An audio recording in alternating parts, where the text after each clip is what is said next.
Hello guys, કેમ છો? મજામાં? સંડે ડામો બ્લોગ્સમાં તમારું સ્વાગત છે. ગુડ મોર્નિંગ, જય શ્રી કૃષ્ણ, જય જોહાર. બધા મજામાં હશો, અમે બી મજામાં છો. તો કેટલા દિવસથી બ્લોગ બનાવ્યો નહોતો, તો આજે બ્લોગ બનાવવાનું સ્ટાર્ટિંગ કર્યું છે. તો સવારમાં સ્ટાર્ટિંગ કરી દીધું છે 9 વાગ્યાથી.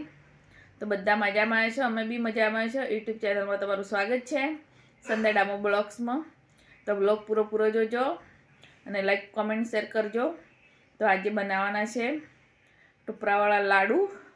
મારા માટે સ્પેશિયલ બનાવું છું, મારે એકલી ખાવા માટે. ડામોર સાહેબને નથી ભાવતા, છોકરાને નથી ભાવતા. પહેલાં જમવા બનાવો કે લાડુ બનાવો એ વિચાર કરું છું. તો બ્લોગમાં કન્ટિન્યુ રહેજો. તો મારું જમવા બનવા તૈયાર થઈ ગયું છે. હળવી બફાવા મૂકી દીધી છે, બફાઈ ગઈ છે. હવે તો લોટ બી બાંધી દીધો છે, મસાલો બી પીસી દીધો છે. તો હળવી ફોલીને હવે વઘારી દઉં. પેડાળું શાક બનાવવાનું હોય, પેડાળું હવે ફોલીને પછી વઘારી દઉં ફટાફટ. હેલો ગાઈઝ, મારું જમવા બની ગયું છે. તો અમે હવે જમી લઈએ. તો લાઈટ ચાલુ કરી દો, અંધારું લાગે છે, વાદળું છે એટલે. ગાઈઝ, અમારું જમવા તૈયાર થઈ ગયું છે. હળવીનું શાક બનાવ્યું છે, એકદમ કોરું. અને સાસ બહેણી ભરીને બેઠા છે. ડામોર સાહેબ તો લઈને આવ્યા છે બહેણી. ગ્લાસમાં કાઢી લીધી, મારા માટે કાઢી બહુ ખાટી છે એટલે હું તો મિક્સ કરીશ બે. ત્યારે પૈસ મને ખાટું વધારે નહીં ખવાતું. તો ગઈ તમારે જમવું હોય તો આવી જાઓ, ગરમા ગરમ અમે જમી લઈએ. હેલો ગાઈઝ, આજે મારે બનાવવાના છે લાડુ. મારા ઘરમાં કોઈ ખાતું નથી, મારા માટે સ્પેશિયલ બનાવું છું. તો 500 ગ્રામ ઉપર લોટ લીધો છે, તો બધું નથી નાખવાનું. કાજુ બદામ 500 ગ્રામ છે, 100 ગ્રામને વચ્ચે મેથી છે, દળી છે, અને 250 નારિયેળ છે, સૂકું ટોપરું શેણી લીધું છે, અને 500 ગ્રામ ગોળ છે. તો આટલું જ મિક્સ કરવાનું છે. 500 ગ્રામ ઘી છે. તે બધી સામગ્રી બધી તૈયાર કરી દીધી છે. તો હવે સ્ટાર્ટ કરી દો બનાવવામાં. તો મારા બ્લોગમાં તમે કન્ટિન્યુ રહેજો. તો મને દાસું મૂકી દીધું છે.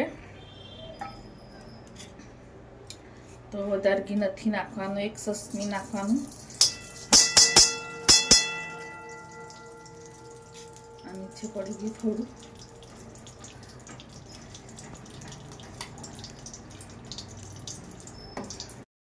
તો ઘી સરસ ગરમ થઈ ગયું છે. તો કાજુ બદામ પહેલાં શેકી લઈએ ઘીમાં સરસ.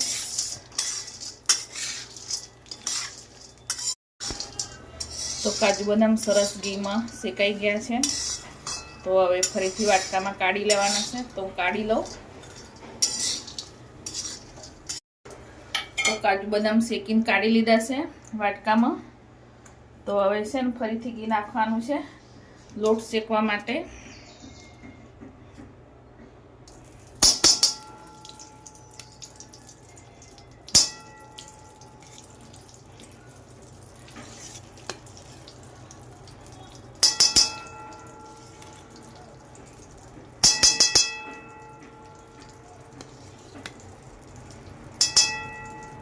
તો ઘી ઓગળવા દઈએ થોડી વાર. ગાઈસ, સરસ ઘી ગરમ થઈ ગયું છે. તો હવે નાખવાનો છે લોટ.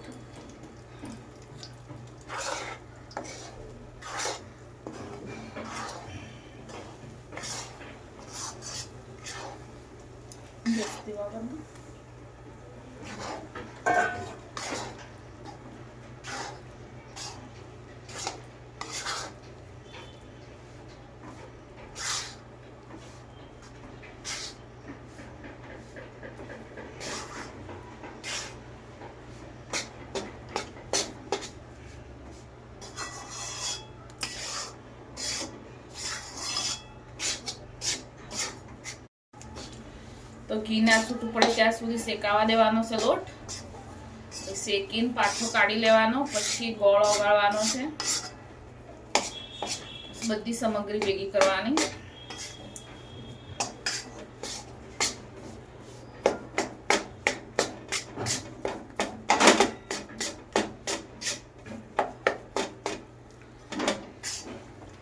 હજુ વાર લાગશે.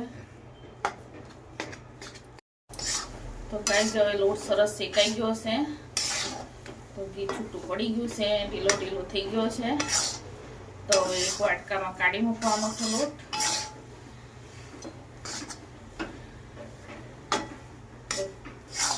કાઢી લઉં હવે. તો એક વાસણમાં કાઢી લીધું છે, શેકાઈ ગયું છે. તો હવે ફરીથી ઘી મૂકવાનું છે ગોળ માટે.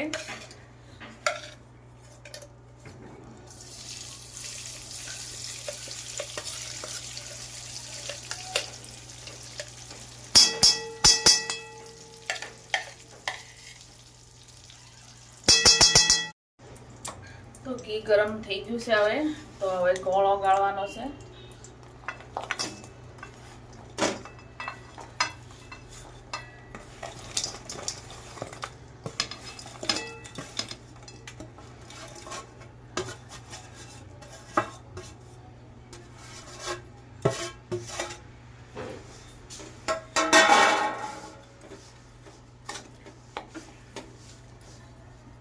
ગોળ સરસ ઓગાળી લઈએ, પછી બધી સામગ્રી ભેગી કરવાની છે.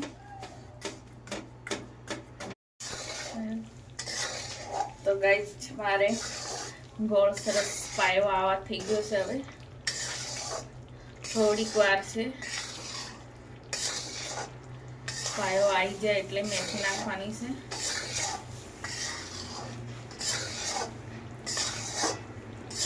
ડામોર સાહેબને તો ગળે ઉતરતું નથી. તો ગાઈસ સરસ પાયો આવી ગયો છે હવે. તો હવે નાખી દઈએ મેથી.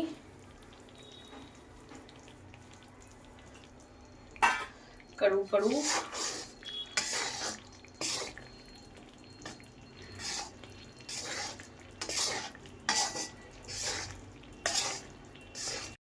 મિક્સ મેથી સરસ મિક્સ થઈ ગઈ છે હવે.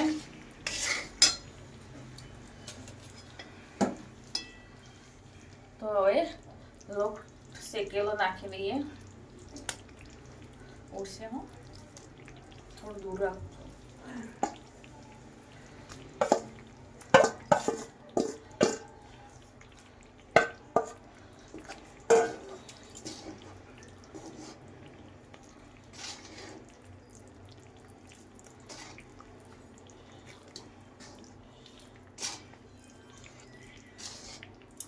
લોટ છે ને મને કેમ પેલા ઘીમાં શેકી લીધો, કાચો ના લાગે એના માટે.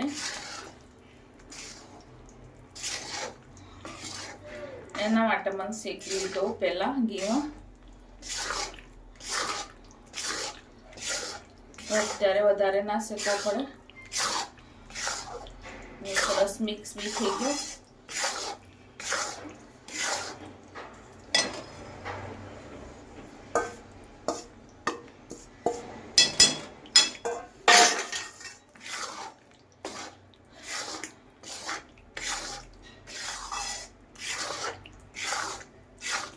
તો હવે નાખી દઈએ ટોપરું.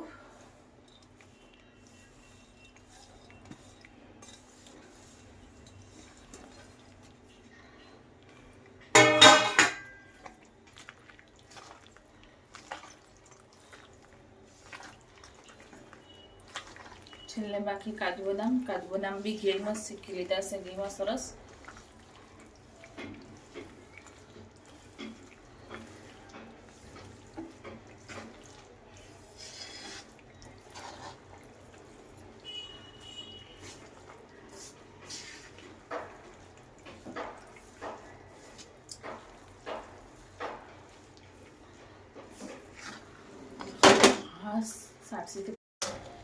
ગાઈસ હવે નાખી દઈએ કાજુ બદામ.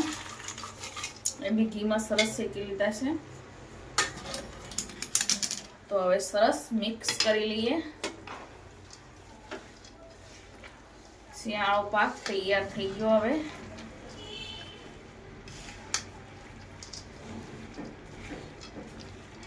આ ફેરવવા બહુ મુશ્કેલ છે.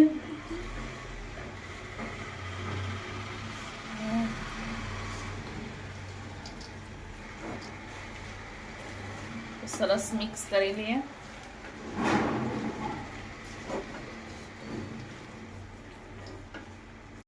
તો સરસ મિક્સ થઈ ગયું છે. તો ડામોર સાહેબની થોડી હેલ્પ લીધી, તારે બંધાઈ ફેરવાઈ રહ્યું. હું તો થાકી ગઈ, ફેર હાથ દુખી ગયો આ તો ઠંડુ થવા દઈએ પછી બાંધીએ લાડુ. તો ગાય અમારા લાડુ બનીને તૈયાર થઈ ગયા છે. તો બીજું થાળીમાં પાથરી દીધું, આટલા લાડુ બનાયા.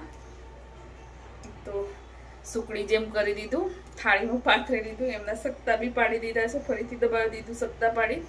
તો લાડુ બી તૈયાર છે. અમારી રેસીપી કેવી લાગી તો કોમેન્ટ કરીને કહેજો, અને વિડીયો પૂરો જોજો. લાઈક કોમેન્ટ શેર કરજો. Bye bye, take care.